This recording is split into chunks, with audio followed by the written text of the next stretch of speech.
제가 올랜드 파이지스의 혁명의 러시아 1891, 1991 그러니까 딱 100년을 다루는 거네요. 이제 이 책을 읽고 있는데요.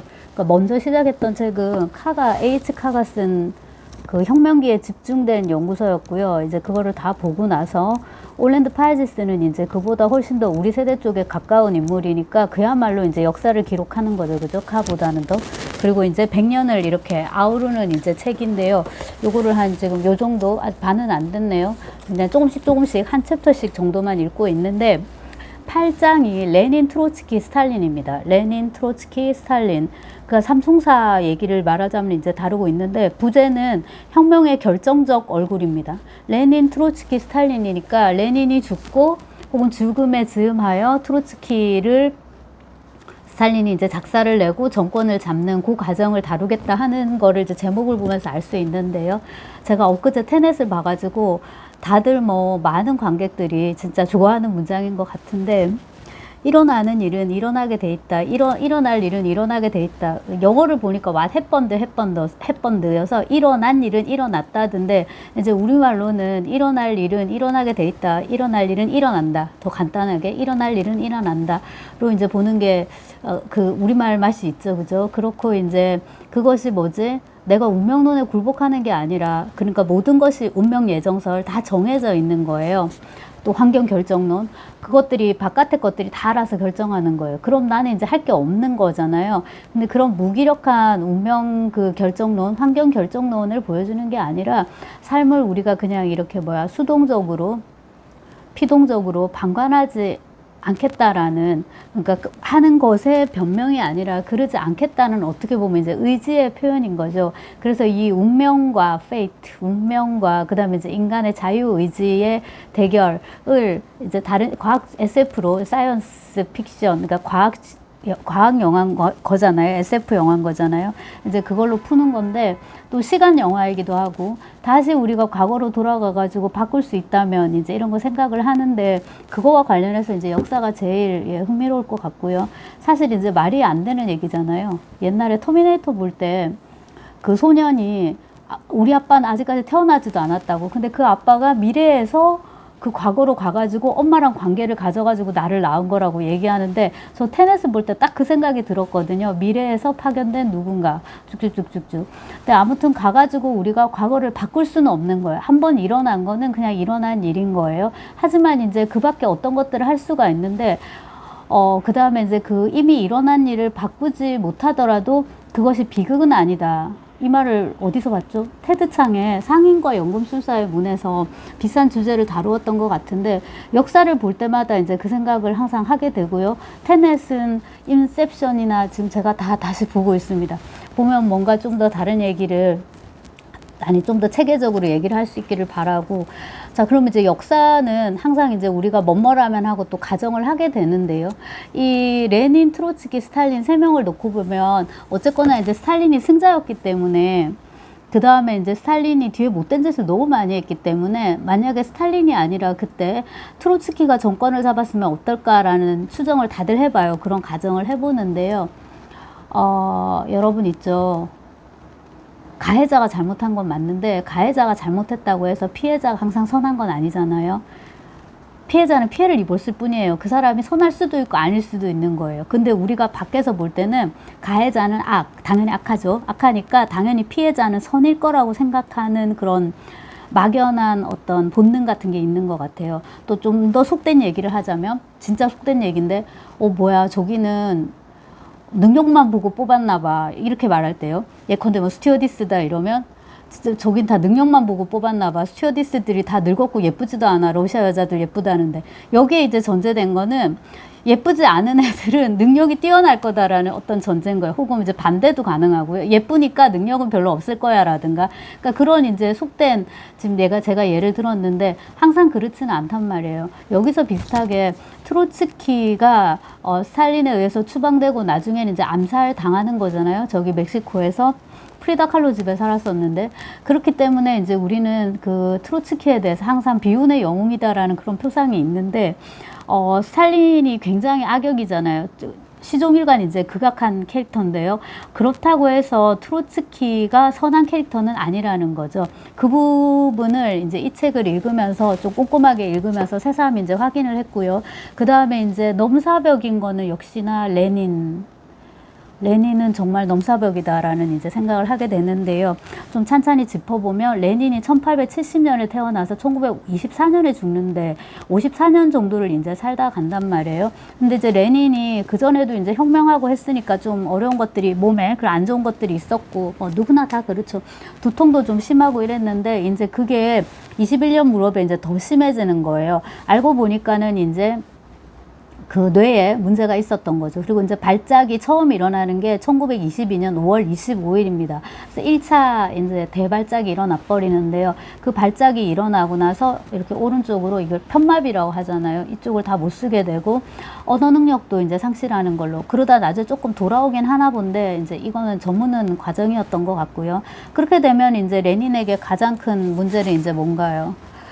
후계자를 이제 누구로 할까 하는 건데요. 그에 앞서 이제 이런 여러 가지 분위기들이 있었던 것 같은데, 트로츠키하고 스탈린이 사이가 뭐 좋았겠어요? 당연히 별로 안 좋았을 것 같고요.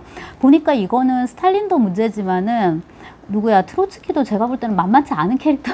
그러니까 자, 스탈린은요, 키도 작고, 태도도 거칠고, 여기 얼굴에 여기 마마 자국, 이거 얼굴 자국 말하는 거죠. 그거랑 그다음에 이제 그루지아 출신이다 보니까 이제 그쪽 사투리를 쓰는 거죠. 그러다 보니까 이제 이런 지적인 그러니까 그 노무현 전 대통령을 무시했던 많은 386 세대 서울대 졸 막 이런 운동권 사람들처럼 이제 스탈린 무시하는 거죠. 또 스탈린은 근데 굉장히 원한이 깊은 사람이란 말이에요. 다 장부에 기록하는 거죠. 저 1번 나한테 이런 거 모욕했어. 2번 나한테 이거 모욕했어. 나중에 다 갈봐줘야지 이러고 이제 다 기록하고 있는 그런 찌질한 한편으로는 여기 보면은 거의 조직 폭력배 같은 이제 그런 느낌이었다고, 그런 분위기였다고 이제 하는데, 그러면은 뭐 트로츠키는 이렇게 너그러웠냐면, 트로츠키는 스탈린을 지적으로 무능한 사람이라고 이제 그렇게 묘사를 했다는 거죠. 실천력, 강한 의지, 목적을 수행하는 데 필요한 끈기, 이런 거는 선천적으로 타고났지만 정치적 시야가 제한되어 있고, 이론적 방법은 또 원시적이고, 창조적 상상력이 결여져 있고, 언제나 이류 또는 삼류로 그칠 인물이었다라고. 트로츠키가 보기에 이 평가는 정확한 것 같아요. 그리고 실제로 우리가 레닌은 저서를 읽지만 스탈린도 꽤 썼는데, 스탈린 저서를 막 그렇게 어떤 거기에 뭐 심오한 사상이 있다거나 참고할 만한 뭔가가 있는 걸로 막 이렇게 보진 않거든요. 물론 전공자들은 있겠죠. 근데 이제 저는 러시아 정치를 전공하지 않잖아요. 근데 저 같은 사람도 레닌은 읽는데 스탈린을 딱히 보게 되진 않거든요. 혹은 읽었는데도 머릿속에 별로 남는 게 없단 말이에요. 그러니까 이 이류 혹은 삼류라는 것도 맞을 거예요. 하지만 결과적으로 스탈린 승자이기 때문에, 그러니까 일어날 일이 결국 일어난 거잖아요. 그래서 그 스탈린의 관점에서 보자면 그가 이류 삼류인 척 했던 것, 삼류인 것처럼 보였던 거는 의식적이든 무의식적이든 이게 이제 작전이 돼버린 거죠. 하나의 이제 전략이 됐다고 이제 할 수 있을 거고요. 그 다음에 이제 그 레닌이 아파가지고 누워있는 동안에 이제 삼두 정치를 하게 되는데요. 스탈린 까메네프, 지노비에프입니다. 이 까메네프는 뭐 그 스탈린하고 친구였나 봐요. 1917년 혁명이 있기 전에 시베리아에서 유형 생활도 같이 했고, 근데도 나중에 다 숙청합니다. 자, 그 다음에 이제 지노비에프는요, 원래부터 스탈린하고 사이가 좀 안 좋았던 모양인데 트로츠키가 더 미웠기 때문에, 그러니까 최악보다는 차악을 선택하는 걸로. 이놈도 믿지만 이놈이 덜 미워서 이 악마와 손을 잡은 격이었다라고 이제 하는데, 이렇게 해가지고 이제 스탈린, 까메네프, 지노비에프가 지금 이제 삼두 정치를 펴고 있고요. 레닌은 12월 15일에 다시 한 번 더 이제 뇌졸중을 겪게 됩니다. 그러면 이제 자기도 뭡니까? 이제 오늘 내일 진짜 하는 거잖아요. 이렇게 휠체어에 앉아가지고 5분하고 10분 정도, 5분에서 10분 정도 하루에 이 정도만 이제 뭔가 지시를 할 수 있었던 것 같은데, 제가 볼 때는 뭔가 지적인 그런 행정적 행위를 할 수는 없었을 것 같고, 그냥 사인하는 정도. 그리고 이제 옆에 여자 둘이가 붙어 있는데, 보좌관이, 그 이제 한 명은 또 스탈린 아내거든요. 그러니까 완전히 그냥 죽지도 못하는 채로 스탈린한테 그냥 꽉 잡혀 있는 이런 상황이고요. 이 상황에서 레닌이 세 가지 문제를 고민한다. 하나는 민족 문제. 왜냐하면 이제 러시아는 다민족 국가인데다가 이 소련이라는 여러분 거대한 덩어리를 생각해 보면 지금 문제가 되고 있는 우크라이나, 또 그 위에 있는 벨로루시 백러시아 옛날에 벨로루시, 그 다음에 이 카프카스 삼국 있잖아요. 그래, 그루지아, 아제르바이잔, 아르메니아 막 이런 쪽까지 싹 카자흐스탄까지 스탄들, 다게스탄 막 이런 쪽까지 전부 다 아우르는 엄청 큰 나라잖아요. 그래서 이 민족 문제가 이제 되게 심각하게 되는데 굉장히 웃긴 게 스탈린은 자기가 그루지아 출신이잖아요. 근데 민족주의가 대두되는 거를 굉장히 싫어해요. 그래서 그 그루지아 출신의 볼셰비키들을 오히려 더 처단해버리고 이제 다 이렇게 뽐때를 보여줘야지 그루지아뿐만 아니라 다른 나라도 튕겨나가려고 하지 않겠죠. 그래서 이제 거대한 소련방을 만들 수 있는 거기 때문에 뭔가 이거에 적합한 표현이 있을 것 같은데 시간 강사 오래 한 사람이 교수 되고 나면 갑질을 더 많이 한다? 혹은 시집살이 많이 살았던 며느리가 막상 자기가 시어머니가 되면 시집살이 더 많이 한다. 약간 이런 식으로 스탈린이 그 서름을 되게 많이 당했는데 예컨대 이제 자기가 가방끈도 짧고 출신도 서울이 아니라 여기 그루지아고 뭐 이런 것들에 대해서 서름을 되게 많이 당했는데 오히려 그런 사람들한테 더 큰 서름을 이제 주는 그런 게 이제 보인다는 거죠. 그래서 이 민족 문제가 이제 심각했다라는 거랑 나중에 이제 숙청할 때 이런 식으로 네가 편파적이었어 이렇게 민족주의 편파적이었어 이런 식으로 이제 몰아갔다고 하고요. 그 다음에는 이제 두 번째 문제는 뭐냐면 당의 지도기관을 책임의식을 가진 것으로 이제 바꿔놓는 것이었다라고. 그게 조금은 이해가 안 되는데 이제 진짜 문제는 뭐냐면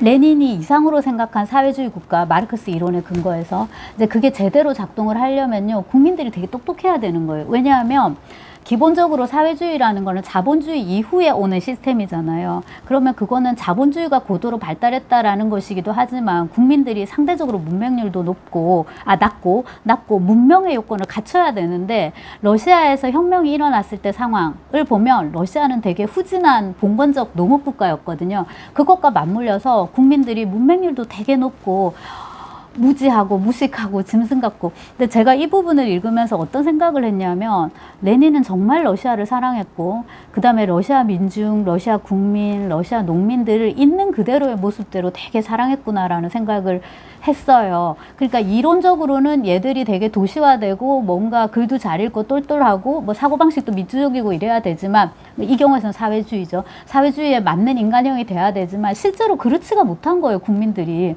내 자식이 말이지 공부 잘해갖고 뭐 특목고 과학고 가야 되는데 그렇지가 못한 거예요. 근데 있는 그대로의 그 모습을 되게 이제 사랑했던 것 같고 그러니까 이제 그 농민을 혹은 농촌을 집단화하는 것에 있어서도 막 출혈을 감수하지 않고 가능하면 있는 그대로 보존을 하면서 이제 자기의 정책, 그러니까 신경제 정책이죠. 그거를 밀고 나가려고 했단 말이에요. 그래서 이거를 앞으로 이제 어떻게 할 것인가. 그 다음에 내전 같은 거를 계속 이제 혁명 내전을 겪으면서 이 볼셰비키들이 폭력에 너무나도 익숙해진 거예요. 재밌는 표현이 있었는데, 정치적 습관이 돼버린 거예요. 이 폭력이. 뻑하면 때리고 숙청하고 뭐 잡아가두고 고문하고 막 뭐 그렇게 돼버리니까 이거를 어떻게 하면 이제 좀 버리도록 할 것인가 이런 것들에 대한 고민이 있었고요. 세 번째, 이게 마지막 주제이자 가장 폭발적인 성격의 주제인데 후계자입니다. 후계자를 누구로 이제 할 것인가인데 이제 문제가 스탈린이에요. 트로츠키도 마땅치 않지만 예를 들자면 이렇습니다. 트로츠키는 당 중앙위원회에서 가장 유능한 인물일지는 모르지만 과도한 자신감을 드러냈다라고 했는데 여기 맨 처음 쓸 때 이 올랜드 파이지스가 트로츠키는 뛰어난 웅변가이자 행정가였다. 그는 붉은 군대의 최고 통수권자로서 다른 누구보다도 더 많이 내전에서 승리했다. 그러나 그는 맨셰비키에 몸담았던 과거 전력이라든지 유대인 지식인이잖아요. 그게 이제 너무 드러나고 그 다음 저는 이게 재밌었는데 자존심이 너무 강하고 너무 지잘난 맛에 사는 사람인 거예요. 그래서 당내 호감도가 떨어지는 거예요. 옛날에 그 젓가락 그 이준석처럼 당내 호감도도 너무 떨어지는 거예요. 인기가 없는데 무슨 정치를 해요? 따르는 사람이 있어야 정치를 하지. 그래서 사실 그 누구도 레닌을 계승할 만한 적임자가 아니었다. 그 다음에 이제 트로츠키와 관련해서 여기 내전에서 누구보다도 많이 승리했다라고 했는데 다른 그 책들에 나오는 거였는데 이 트로츠키가 쓴 방식 중에 하나가 뭐냐면 이제 볼셰비키는 그 조직력이 약하잖아요. 군 통수권자 위에 있어 본 적이 없기 때문에 그 백위군들 장군들 있잖아요. 그런 사람들을 잡아와가지고 이제 지휘를 시키는 거예요. 그럼 이 사람들이 당연히 말을 안 듣겠죠. 그럼 이제 가족들을 있잖아요. 볼모로 잡아두는 거예요. 그러니까 정말 못된 거잖아요. 야비하고. 그래서 제가 모두에 말씀드렸듯이 스탈린이 나쁜 놈이라고 해가지고 트로츠키가 반드시 착한 놈인 건 아니라는 거예요. 어쩌면 이제 덜 못됐었기 때문에 정치에서 정권 다툼에서 밀렸던 것 같기도 하고요.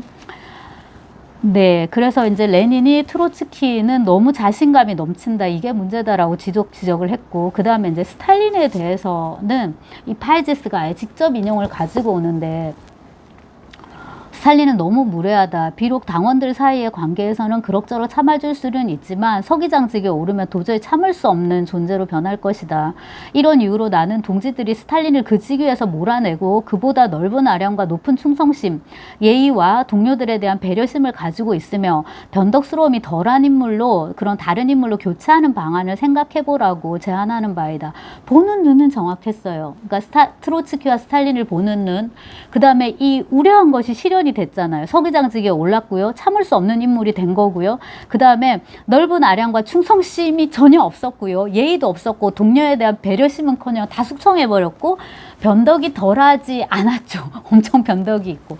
그러니까는 이 보는 시각은 있었지만 결국 일어날 일은 일어나는 거죠. 왓 햇번드 햇번드. 일어날 일은 일어나는 것. 레닌은 스탈린이 서기장이 되는 것을 결국은 이제 막지 못했고, 마지막에는 이제 이게 레닌이 지금 사람이 아닌 거잖아요. 그러니까 이제 엄청나게 그 뭐라고 해야 되나, 시간은 이제 스탈린 편인 거예요. 레닌은 죽어갖고 있고요. 그래서 왕년에 이 보스에 대해서도 엄청 개기더라고요, 스탈린이. 그리고 이제 사태를 보다가 결국 그 트로츠키를 당에서 쫓아내고, 그 다음에 이제 이 모스크바, 페테르부르크 핵심에서 카자흐스탄으로 보냈다가 29년입니다. 1929년에는 이제 완전 보내버리는 거죠. 소련에서 이제 추방을 해버리고, 30년대가 되면은 이제 명실상부한 스탈린의 시대가 이제 도래를 하는 겁니다. 그 다음에 레닌의 사망으로 레닌에 대한 숭배가 부활했다. 인간 레닌이 죽자 신 레닌이 태어난 거예요. 이거는 좀 굉장히 마음 아픈 일인데, 그러니까 레닌은 죽으면 엄마 옆에 묻어달라고 했는데 어머니가 레닌그라드에서 죽은 것 같더라고요. 그러니까 페테르부르크에서. 근데 사람 죽지도 못하게 이제 그 유명한 방부 처리를 하게 되는데, 그게 유성호의 대멘톡에서도 언급이 되더라고요. 거기서 이제 그 유성호 선생님이 뭐 자기가 사회주의 이런 건 잘 모르지만은 레닌은 되게 로맨티스트, 낭만주의자였던 것 같다고 저도 그렇게 생각을 하는데요. 아무튼 이제 그거를 이제 그 스탈린이 뇌도 끄집어내고요. 장기도 다 끄집어낸 다음에 이제 방부 처리를 하는데, 여기 보면 식초에 절인 레닌의 시신은 목조로 된 지하실에 안치되었으며 이후에는 오늘날 붉은 광장의 크렘린 성벽 옆에 세워진 화강암묘, 요거 이제 레닌 영묘인데 저는 어릴 때 이렇게 들어가갖고, 어릴 때가 대학 때인데 이렇게 들어가서 이렇게 보기도 했던 건데요. 식초에 절인 레닌의 시신하니까는 정말 그 뭐 범죄도시 이런 그 수위 높은 범죄 영화에 나오는 사람 이렇게 죽여갖고 젓갈 만들고 막 이러잖아요. 그게 딱 생각이 나더라고요. 그 다음에 이제 뇌는 적출인 거죠. 뇌 입장에서 보면 뇌를 적출을 해가지고 3만 조각으로 나눈 다음에 유리판 사이에 그 양파, 표피세포 이런 것처럼 이렇게 판에 이렇게 끼워 놓는 건가 봐요. 그렇게 해가지고 추적 관찰을 했다고 하는데, 미래 세대의 과학자들이 그것을 연구하고 그의 천재성의 실체를 발견하도록 하기 위해서였다. 아인슈타인도 이렇게 됐다고 하는데, 사람은 죽으면 죽어야지. 이게 죽지도 못하고 이게 뭐냔 말이에요. 그리고 이제 우리가 역사에 대해서 많이 던지는 가정법인데, 레닌이 몇 년 더 살아 있었다면 어떤 일이 벌어졌을까? 스탈린이 권력을 잡을 수 있었을까? 혁명이 똑같은 과정을 밟았을까라고 이제 묻고 있습니다. 레닌 같은 경우에는 본인이 볼셰비키를 만들었으니까요, 당을. 레닌의 권력에 대해서 뭐 누구도 딱히 이론을 제기하지 않았을 것이고요. 여기 레닌도 사람이 과격했지만은, 그래서 반대 세력을 많이 죽였지만 엉뚱한 소리 한다고, 그러니까 나랑 다른 얘기를 한다고 해서, 정치적 견해가 다르다고 해서 동지들을 막 잡아다가 죽이는 사람도 아니었고, 그 다음에 이제 그 농업 정책 같은 경우에 스탈린은 정말 이제 피를 뭐 흘리는 거죠. 이렇게 완전히 뽑아가지고 그 정책을 밀어붙이는 것이었지만, 레닌 같은 경우에는 농민 친화적이고 다원적이고 더 관용적이었다, 이제 이런 표현을 쓴단 말이에요. 예, 그랬던 것 같고요. 정말 진심으로 조국을 사랑했던 것 같고, 진심으로 그 국민들을 있는 모습 그대로 사랑했던 것 같습니다만은, 그런 레닌이 몇 년 더 살았더라면 어떤 일이 벌어졌을까? 그래서 그 이제 말씀드린 그런 그 타임머신류의 각종 문화 콘텐츠들은 되게 많은데, 누군가 테넷 같은 거죠, 그죠?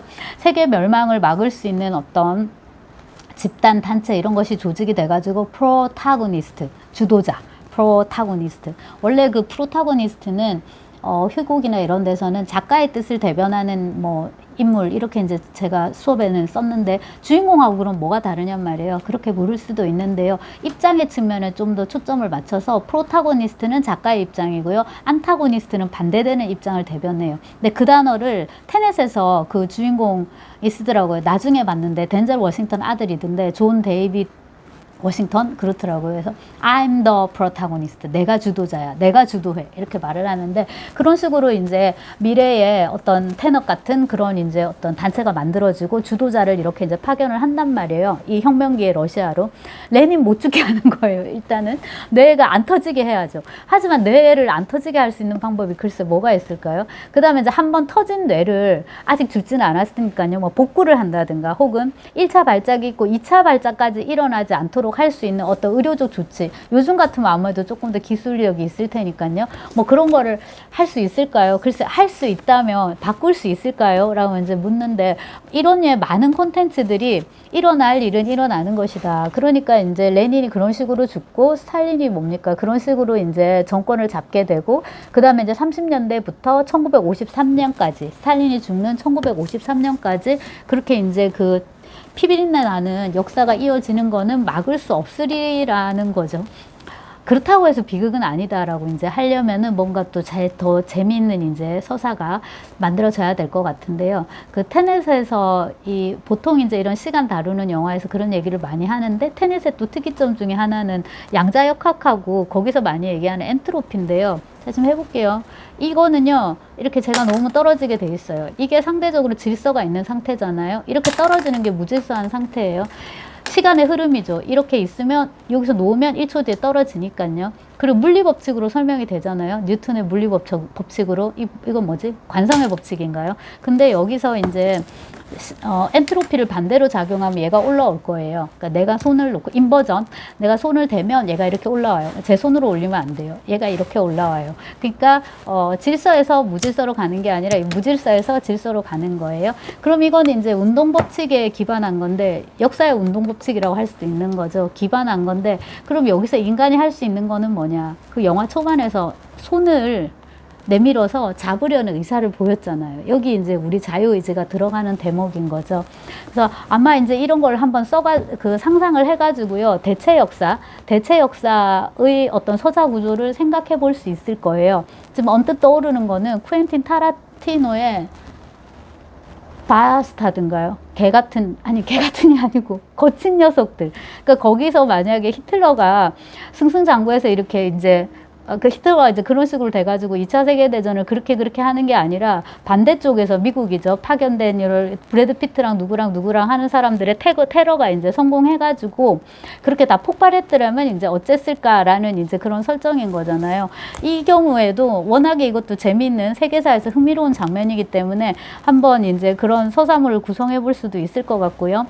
그 다음에 카를 뭐 옛날부터 읽었기 때문에 이제 제가 재밌게 읽었지만 이 책도 재밌어요. 여러분. 그러니까 러시아 현대사에 관심 있는 부분은 읽을만 하고요. 올랜드 파이지스가 좀 더 이제 지금 현대 쪽에 더 가까운 사람이니까 좀 더 쿨하게 쓰는 것 같아요. 영국 학자죠. 그 영국 학자 입장에서 저 소련 이야기, 러시아 얘기 쓰는데 뭐 자기가 무슨 그렇게 큰 감정적인 동료가 있겠어요? 그렇기도 하고요. 그 다음에 이제 시대적으로 우리가 이제 이런 거 저런 거 끝을 다 봤잖아요. 봤기 때문에 좀 다른 식으로 이제 쓸 수 있는 것 같고 이 책도 되게 권합니다. 혁명의 러시아입니다.